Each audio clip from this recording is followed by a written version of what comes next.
Assalamualaikum warahmatullahi wabarakatuh. Shalom, Om Swastiastu, Namo Buddhaya, Salam Kebajikan. Kembali lagi di Mahawira Channel yang akan menyajikan kisah-kisah horor untuk Anda. Dan bagaimanakah kisahnya? Kita langsung masuk ke ceritanya. Jadi cerita ini saya alami bersama teman-teman saya pada saat awal-awal terjadinya pandemi. Saat itu teman saya, sebut saja namanya Konar, tiba-tiba mengajak saya untuk melakukan penelusuran di gedung terbengkalai yang berada di daerah Ciamis.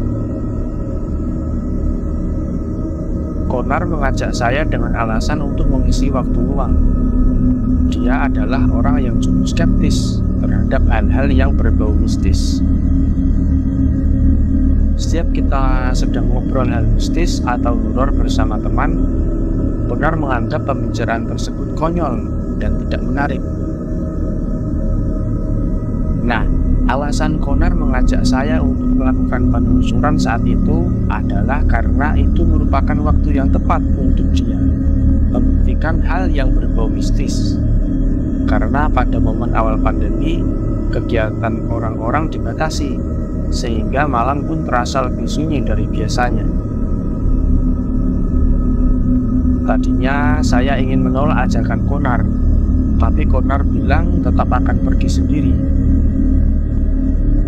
Jadi saya terpaksa ikut menemaninya, karena khawatir kalau dia pergi sendirian, takutnya terjadi sesuatu. Saat itu kami berdua pergi berboncengan untuk menuju gedung terbengkalai tersebut. Singkat cerita, kami berdua tiba di gedung terbengkalai tersebut sekitar pukul 10:30 malam. Gedung itu adalah gedung 3 lantai. Saya sendiri tidak tahu gedung itu tempat apa, entah kos-kosan atau sebuah kantor dulunya. Yang pasti, jika dilihat dari luar, gedung tersebut memiliki banyak ruangan. Gedung tersebut bahkan tidak ditutupi pagar atau semacamnya, sehingga akses untuk masuk tidaklah sulit. Setelah sampai, tanpa banyak lama kita pun segera masuk. Saat sampai di depan gedung, tiba-tiba ada seorang satpam memanggil kita berdua. Entah dari mana datangnya satpam itu. Lalu satpam itu bertanya, Dek, mau kemana? Saya pun menjawab pertanyaan satpam itu dengan jujur. Kami berdua mau melakukan penelusuran, Pak. Karena mau berbohong pun saya bingung mau cari alasan seperti apa. Tadinya saya kira satpam tersebut mau menghentikan kita berdua. Namun satpam tersebut malah bilang, "Hati-hati, Dek," dengan nada agak sedikit datar. Sebenarnya dalam hati saya berharap satpam tersebut menghentikan kita berdua, tapi malah bilang hati-hati, seolah-olah satpam tersebut mengizinkan dan tidak keberatan untuk kita masuk gedung tersebut. Konar pun menarik lengan saya untuk segera masuk dan mengabaikan satpam itu. Saat ditarik, saya melirik ke belakang dan satpam tersebut hanya diam mematung. Sebenarnya saya curiga apakah dia benar satpam atau bukan. Tapi saya berpikir kalau saya masih bisa lihat sosok tersebut dengan jelas, berarti dia benar satpam. Lagian Konar juga melihatnya. Sesampainya di dalam gedung, kami berdua mulai menyalakan senter. Terlihat ruangan tersebut berantakan dan suasananya terasa begitu lembab. Kami hanya sebentar menelusuri lantai 1, karena tidak banyak yang bisa ditelusuri. Kami pun langsung menaiki tangga untuk menuju lantai 2. Di lantai 2 ini kita disambut dengan koridor yang lumayan panjang, di mana terdapat cukup banyak ruangan di kanan dan kirinya. Kami berdua mulai menelusuri tiap ruangan. Di tiap ruangan terlihat meja dan kursi berantakan. Atap-atapnya pun terlihat berlubang. Saat menelusuri lantai ini, hawa terasa lebih dingin.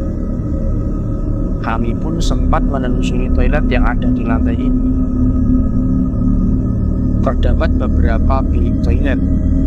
Kami buka tiap bilik toilet tersebut, tapi tidak ada sesuatu yang ganjil. Setelah kami berdua keluar dari toilet dan hendak berjalan menuju lantai 3, tiba-tiba terdengar suara bantingan pintu yang cukup keras dari arah toilet tadi. Saya pun kaget dan langsung bertanya kepada Konar apakah dia mendengar suara tersebut. Dia bilang, "Iya, dengar, tapi mungkin saja itu karena angin atau mungkin karena pintunya sudah rusak." Dalam hati aku berpikir, padahal kalau itu disebabkan oleh angin atau karena pintunya rusak, tidak mungkin bisa menimbulkan suara sekeras itu. Sepertinya jika hanya sekedar suara tidak cukup membuktikan dan membuat Konar menerima hal yang mistis atau horor.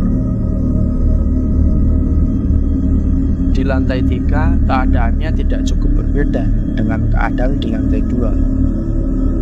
Hanya saja hawa di lantai 3 ini cukup bikin gerah. Kita pun menelusuri tiap ruangan yang ada di lantai tersebut. Saat penelusuran di lantai 3 ini, Konar melakukan hal yang di luar pemikiran saya. Dia malah nyetel lagu dangdut dari HP-nya dengan volume yang keras. "Hei Konar, kamu ngapain memutar musik dangdut di tempat seperti ini?" Dia pun membalas, "Ya biar seru aja Ben. Siapa tahu hantu-hantu yang ada di sini nanti pada keluar dan joget semua. Ayo hantu-hantu sini ikut joget bareng saya," katanya. Saya nggak habis pikir, sampai segitunya dia ingin membuktikan keberadaan sosok makhluk halus. Setelah beberapa menit, dia mematikan musiknya dan berkata, "Hantunya nggak ada yang keluar. Kayaknya hantu di sini nggak suka joget dangdut." Saya hanya bisa menghela napas tanpa berkomentar. Kita pun melanjutkan penelusuran ke tiap ruangan. Beberapa saat kemudian, tanpa saya sadari, saya terpisah dengan Konar. Tak lama kemudian saya mendengar suara teriakan. Sumbernya berasal dari ruangan yang berada di ujung koridor. Di situ saya melihat Konar terjatuh. Dengan tergagap-gagap, Konar bilang, itu,"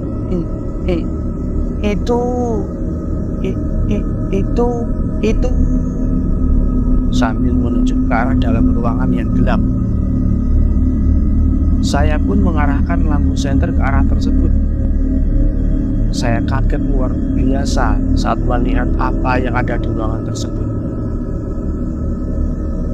Ternyata ada sosok makhluk hitam yang membentuk siluet seperti pocong yang gantung diri.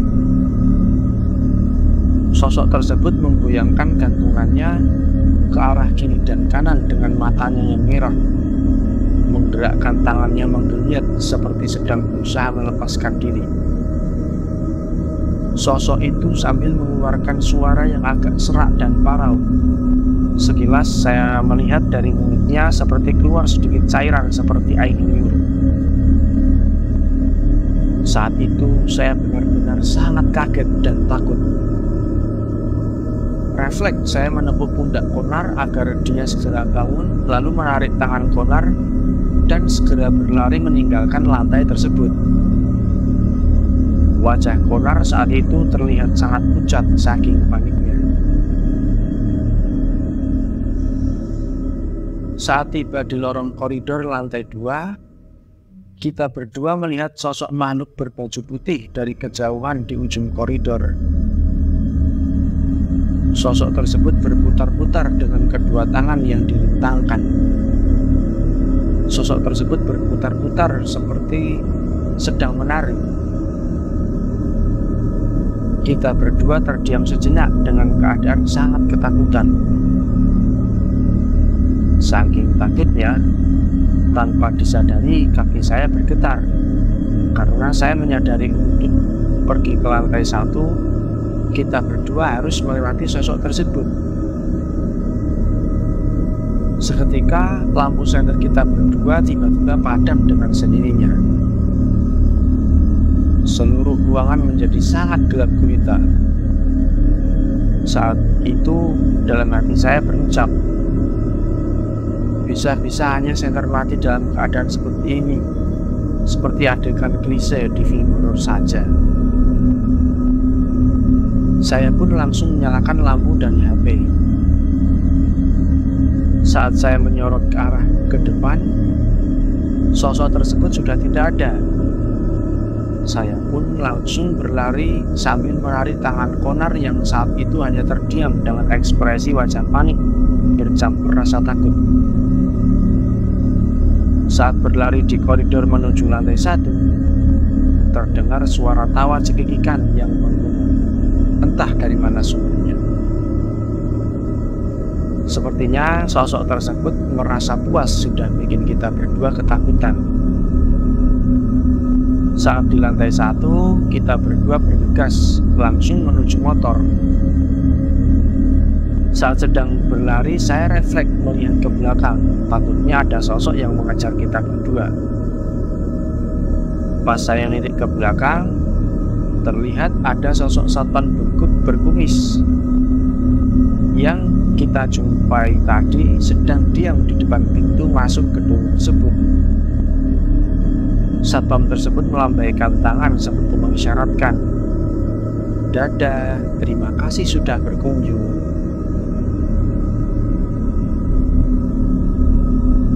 Iya, baik.